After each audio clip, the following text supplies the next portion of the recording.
This is my Peugeot 106, and over 4 months ago I decided to replace this puny 1.1 litre engine with one from this motorbike. And in the last video I was going through all the necessary steps to make it work until this happened. Alright, that's enough of the dramatics. Seriously though, I'm in well too deep to let a bit of rust stop me at this point, even if it means reshelling this car, which I am definitely not doing. So out came the grinder, the car's favourite tool and my least favourite tool. Now, it might look like I've made it worse, that's because I have. I've got a massive hole to fix and it's a bit too big for the noodles and filler this time. So I cut up some sheet metal and welded it in. Anyways, the rust is gone, let's move on to the fun stuff. I've just chucked some matte black on it to protect it.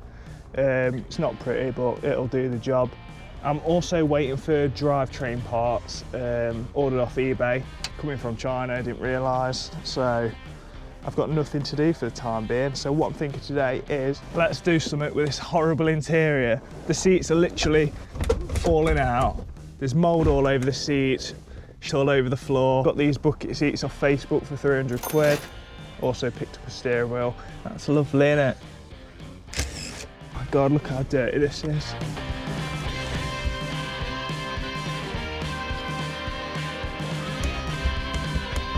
There's quite a bit of money in here. And when I say loads of money, I mean about 6 quid, which is pretty much the only thing I wanted to keep from this interior. So I'm taking everything out of this car for that weight reduction because it's basically 3 horsepower and we're gonna need all the help we can get. Oh, and the fact it's had 25 years of dirt build-up making it disgustingly minging is another huge reason to skip all of this. It's surprising how much you can remove from a car. And these lightweight bucket seats and racing steering wheel should definitely help keep the weight down. Right, interior stripped, which I'm very happy about because them seats were minging. Anyway, the drivetrain parts have come, so I can move on to step 3. Figure out how to do the drivetrain. So if you watched the last video, you've already seen me take the standard diff out of the Peugeot gearbox, which is this thing.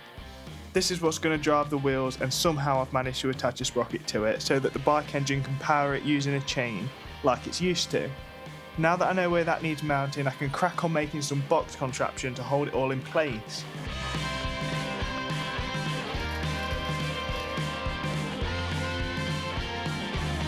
Then once all that's welded together, you kind of get the idea I was going for. The sliding movement allows for the chain adjustment just like you'd have on the bike. But this led to some problems which I'll get into later on in the video. Take 2, I decided to make the diff housing again, but this time beefing it up using 10mm steel plate, 10mm angle iron and M16 bolts. There you can see the old one on the bench. At this point I'd not tested out, I just wanted to be sure it was solid.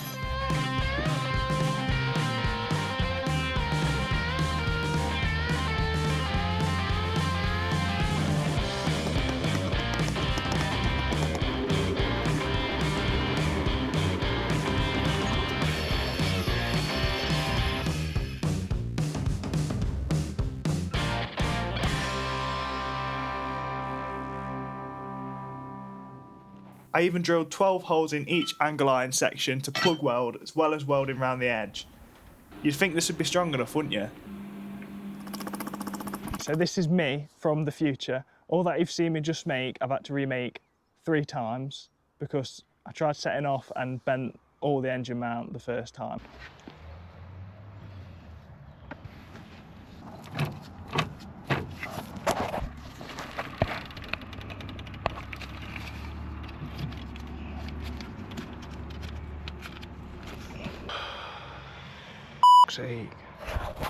So this is the old engine mount which mounted the engine, and then I had the diff mounted in these.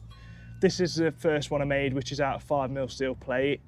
Then I got scared that wasn't going to be enough, so I made it out of 10mm steel plate and angle iron with M16 bolts to slide back and forward on the chain. Then I tried driving and it just bent the whole bar and twisted all this that I'd made. So that's when I had to remake it out of 10mm steel plate, more tubing, reinforce it all, and take the chain stack up with a spring roller. But anyway, let's get this thing done and move on to the last step, which is about 5 steps in one, but we'll start with the wiring. Now, wiring's not my strong point, so my professional technique was cut away what I think I didn't need, check to see if what I do need still works, and if it didn't, then reattach what I cut off. I basically wanted to use the whole bike wiring loom, ECU, clocks and everything to make it run, but I did need to use some of the Peugeot wiring for things like the lights and the wipers. So I kind of merged the two together, using a relay to power up the Peugeot's body control module whenever the bike's ignition was turned on. I probably soldered well over 100 wires doing this, just extending wiring like the ignition, the clocks, the fuel pump and so on.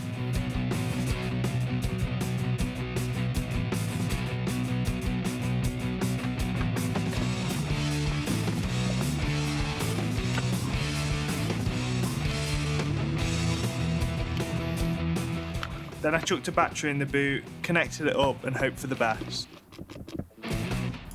And I think I'm finally past the halfway point now. It's given me that final push of motivation to get this thing finished. It's taken way too long, mainly because I'd had to remake the drivetrain after trial and error. But now I'm just knocking up a quick exhaust straight out the side because I ain't letting this build take any longer than it needs to. I literally just cut these new bends to weld in off a spare exhaust I had. And after a quick wire brush and some heat wrap, how sick does that look? And if you've made it this far, please don't forget to like, share, comment and subscribe. Also let me know what you'd like to see next on the channel. Now the radiator's all connected up and the cooling system's filled, I've literally just got the final last bits to do on the car. Throwing the bike's fuel tank in the boot makes things easy, and I've just got to connect the fuel pump wiring which I extended earlier and run a new fuel line underneath the car. And even though at this point the car might actually start and drive, I wouldn't get far without a shifter. So I made this shifter mechanism which I'm super proud of and was probably one of my most favourite parts to make out of this whole build. It just feels great, and knowing that I made the whole thing out of tubing and plate, it's even better. Then I've just got to connect the shifter up to the engine. And I've been dying to get these rusty brakes off for so long. I pretty much bought a big brake kit not long after I bought the car, so it feels mint to know that I've got them bolted up, and a massive upgrade from the little discs that were there before. And of course bigger brakes mean that I need bigger wheels. But now I think it is time I can try the first start on the car. Let's see if it starts.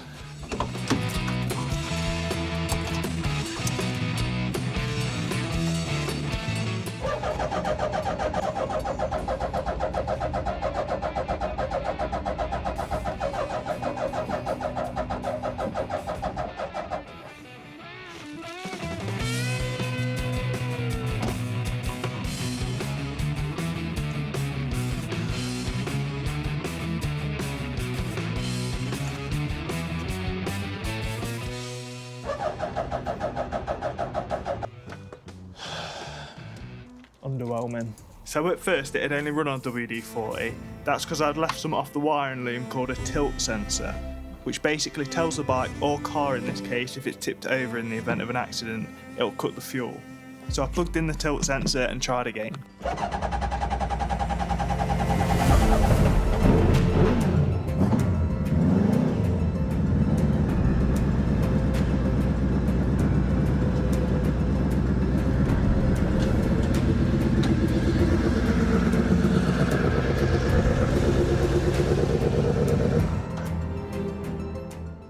Don't touch it. I'm so happy it runs. I think it's ready for the first test drive. It's been all right up and down the drive, so it's been 5 months of hard work. Let's hope it's worth it. If you haven't already, now would be a good time to subscribe. Let's take it on a drive. You're gonna jump in it and I'll push you back if you want.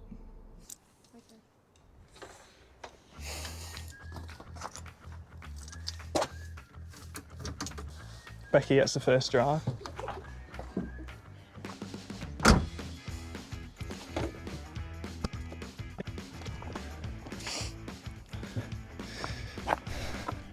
That's as far as I've got. That's great. I'm knackered from pushing it that up the hill.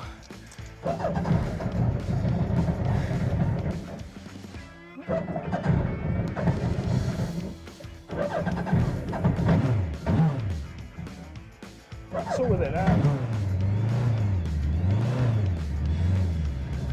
Just needs to warm up. I've not got a choke on it.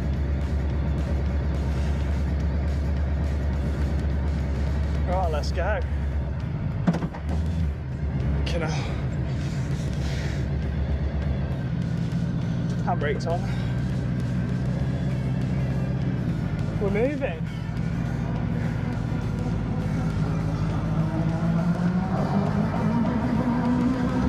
This is so strange. So much to think about.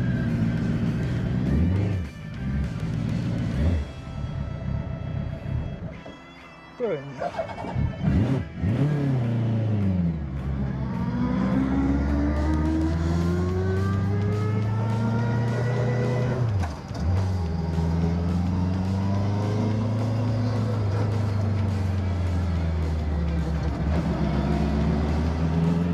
So loud.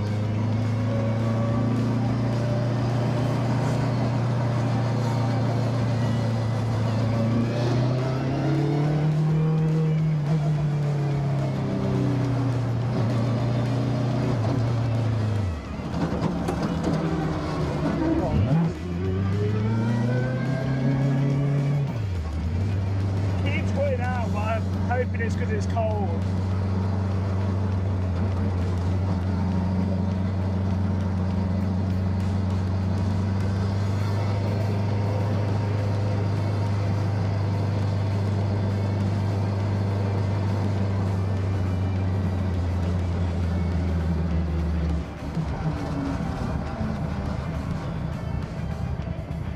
Stayed running this time.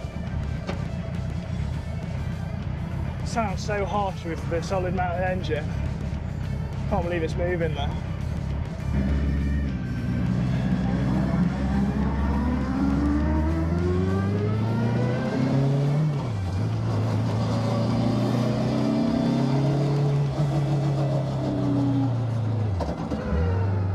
Gears feel good.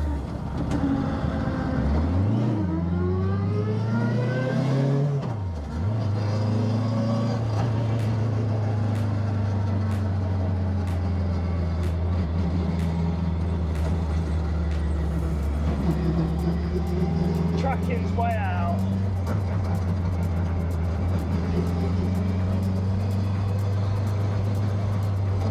What do you reckon?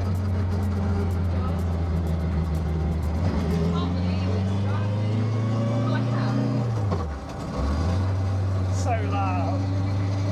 Do you think they'll be able to hear it? Do you think they'll be able to hear anything? Yeah.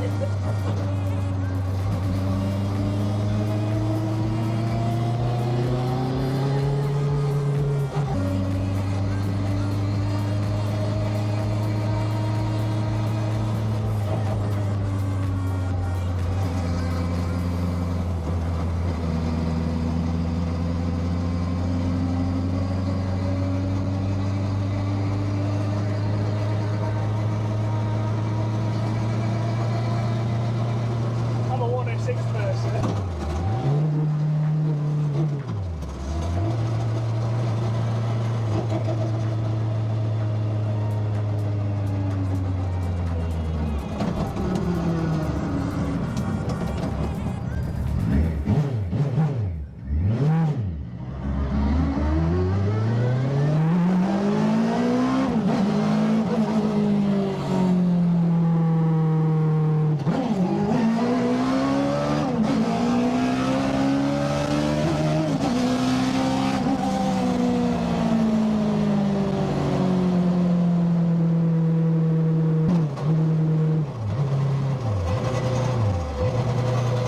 Gear 6.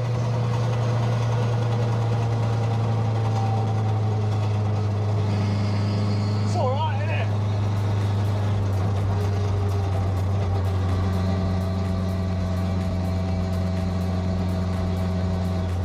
Speedo said 110. It wasn't 110. No. It's not. It was. On a private road, obviously.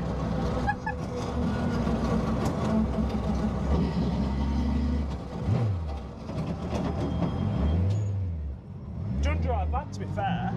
I don't want to rate it too much because I've got MOT tomorrow. So, Do daily.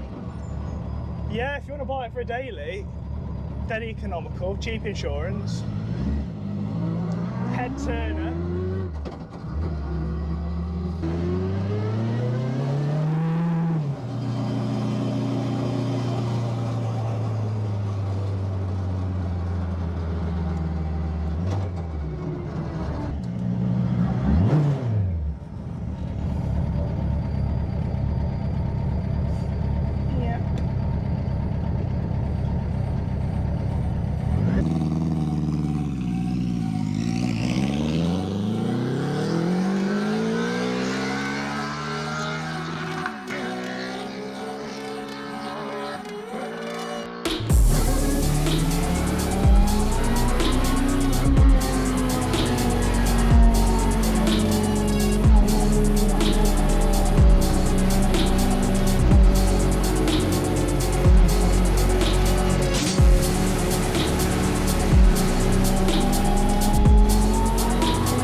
enjoyed this video, please do not forget to give it a like, comment, subscribe, and I'll see you in the next one.